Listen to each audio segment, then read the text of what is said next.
Imagina poder construir una réplica exacta de un país entero, pero hecha de datos, un gemelo digital de toda su población.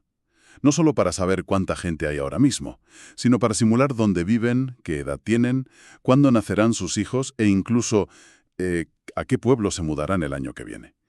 Bienvenidos, hoy nos metemos de lleno en las tripas de un documento que describe exactamente eso, un proyecto llamado GeoPoc, que busca modelar la población de Austria con un nivel de detalle que roza la ciencia ficción.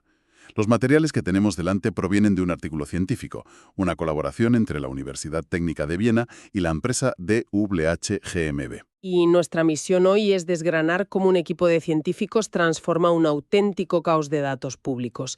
Hablamos de censos históricos, proyecciones futuras a 80 años vista, estadísticas regionales con distintos formatos y cómo convierten todo eso en un modelo predictivo coherente. Unificado. Pero no solo veremos cómo lo construyen, lo más importante es que nos sumergiremos en las pruebas que hacen para comprobar si esta increíble máquina de simulación, si realmente funciona. De acuerdo, pues empecemos por el nombre.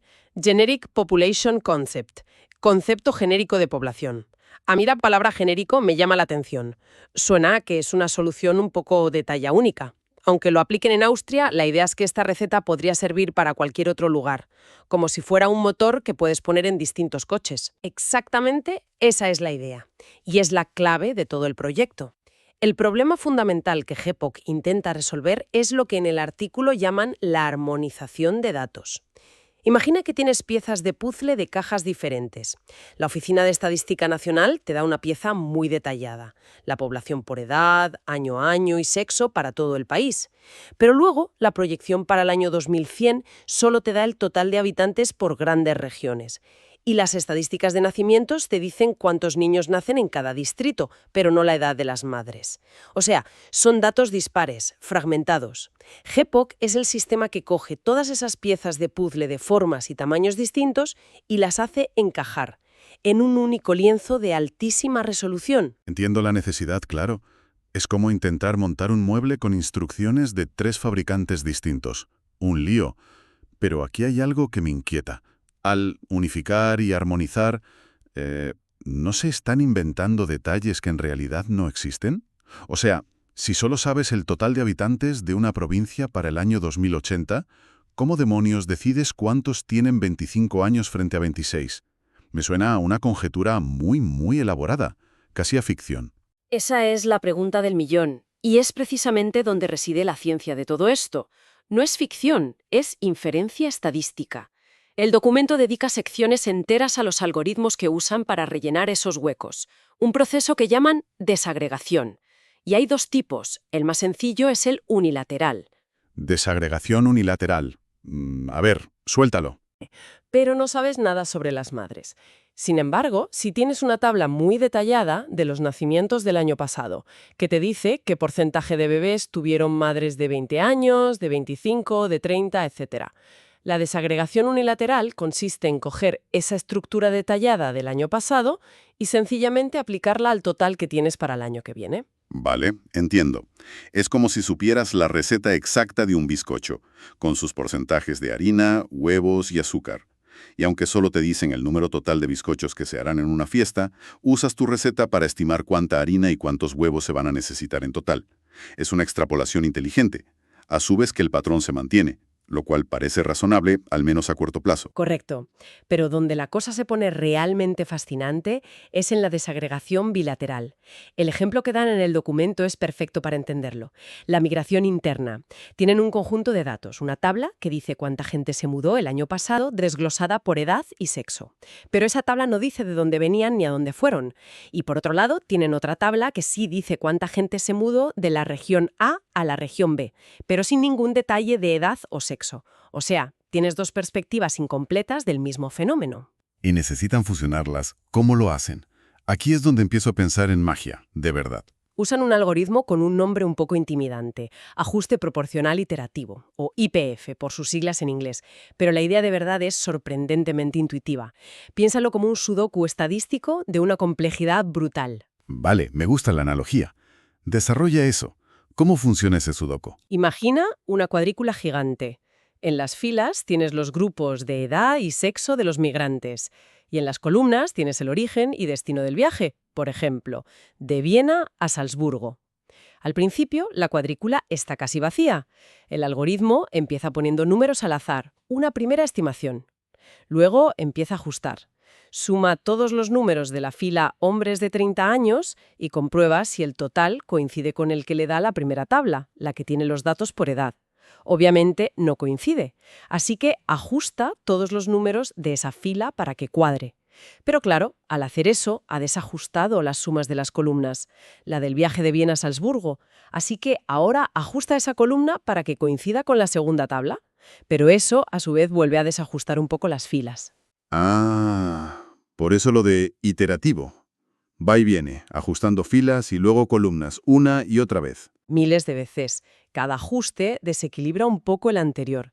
Pero en cada baile, entre filas y columnas, el error se hace más y más pequeño. Repite este proceso hasta que las diferencias son tan minúsculas que todo el sistema se considera cuadrado. No es magia, es pura fuerza bruta computacional.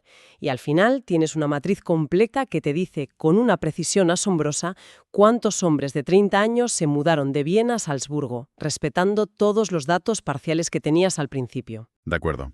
La lógica del sudoku me convence. Es un castillo de naipes matemático impresionante.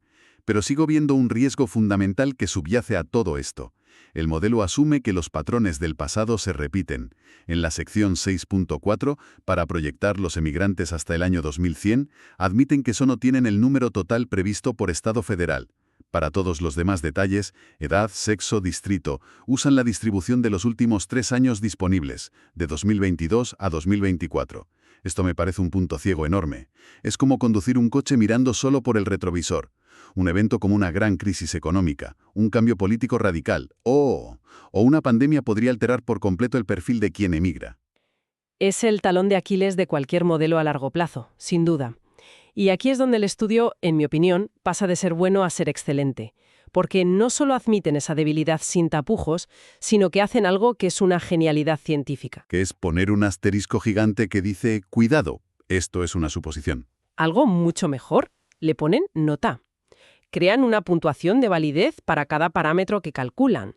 Y a esa proyección de migrantes a largo plazo, la que se basa en datos de 2022 a 2024, le asignan un 4 sobre 10. Te están diciendo a la cara, ojo, esto es lo mejor que podemos hacer con los datos que tenemos, pero es una suposición fuerte y debes tratarla con cautela. O sea, no esconden la incertidumbre, la cuantifican. Eso cambia las cosas.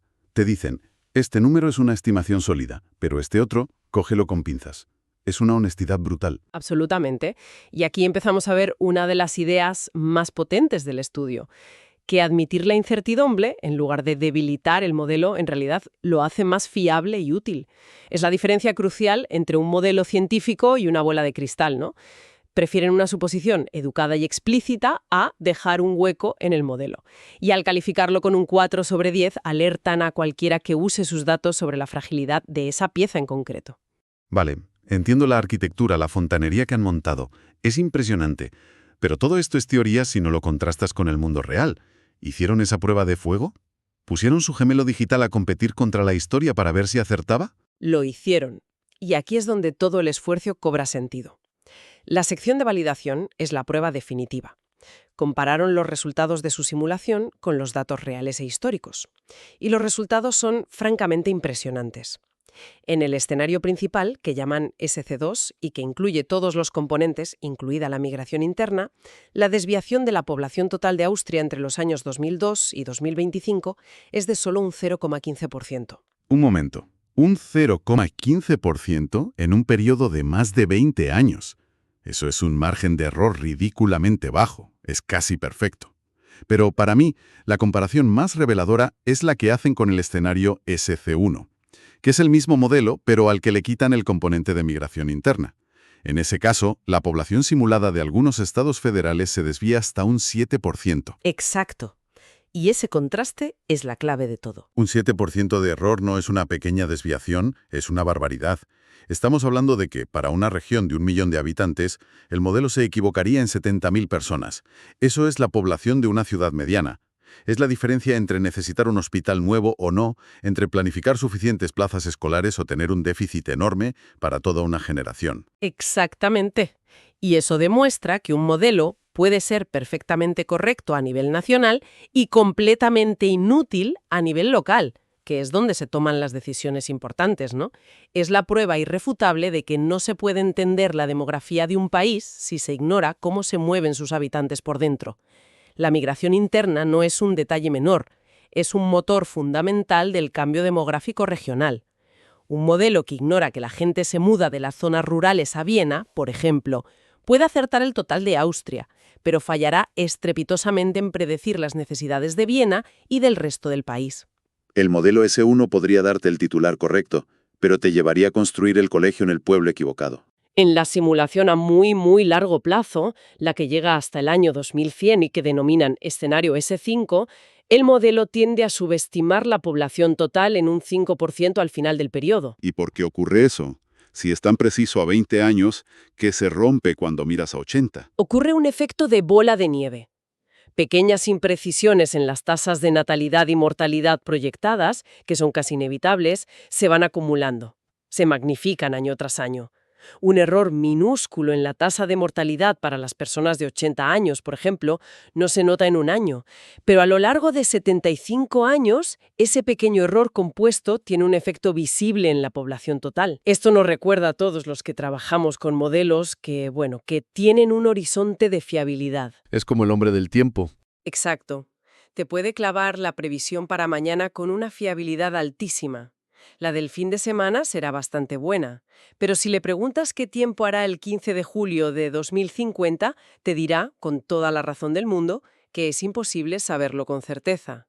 Con la demografía pasa lo mismo. La precisión disminuye cuanto más te alejas en el futuro. Las principales en el bolsillo, las que de verdad cambian la forma de ver esto, ¿cuáles serían? Para mí, la primera idea es que el verdadero avance aquí no es solo predecir, sino armonizar. La capacidad de coger fuentes de datos fragmentadas de distinta calidad y resolución para crear un lienzo coherente y completo. Esa es una herramienta potentísima en cualquier campo, no solo en demografía. Pensemos en economía, salud pública, urbanismo. Todos se enfrentan al mismo problema de tener datos dispares que no se hablan entre sí. Estoy de acuerdo. La segunda idea, que es la que más me ha impactado, es que la transparencia sobre las limitaciones es una fortaleza, no una debilidad. Este documento es valioso no a pesar de que admiten sus incertidumbres, sino precisamente por ello. El hecho de que nos digan, aquí nuestro modelo es robusto, y aquí estamos haciendo una suposición educada, y esta es su puntuación de validez de 4/10, genera una confianza inmensa y permite usar el modelo de forma responsable. Exacto, es lo que separa un pronóstico científico de una profecía. Y por último, y esto es una lección para cualquier tipo de modelización, es que los modelos son mapas, no territorios. Un modelo complejo que incluye variables clave como la migración interna, como vimos en el escenario SC2, es inmensamente superior a uno simple como el SC1. Nos da un mapa mucho más detallado y preciso. Pero incluso el mejor mapa tiene fecha de caducidad, como vimos con las proyecciones a 2100, y no refleja cada pequeño detalle del terreno. Su valor es guiarnos en la dirección más probable, no decirnos exactamente cómo será cada árbol del camino. Entonces, ¿qué significa todo esto? Significa que detrás de los titulares que leemos sobre proyecciones de población, sobre si un país envejece o si una región se despuebla, hay un trabajo científico increíblemente riguroso, complejo y, lo que es más importante, honesto con sus propias limitaciones. El estudio se centra en Austria, pero su metodología, como decíamos al principio, es genérica. Y esto plantea una pregunta final para la reflexión. ¿Qué pasaría si nuestras administraciones locales, nuestros ayuntamientos, usaran un gemelo digital similar para planificar los recursos del futuro? Imaginar poder decidir dónde construir el próximo colegio o centro de salud basándose no en intuiciones o en datos del censo de hace 5 años, sino en una simulación validada de cómo se moverá y evolucionará la población de un barrio en los próximos 20 años. La tecnología y los métodos, como hemos visto hoy, ya existen. El reto es empezar a usarlos. Gracias por acompañarnos en este análisis. Hasta la próxima.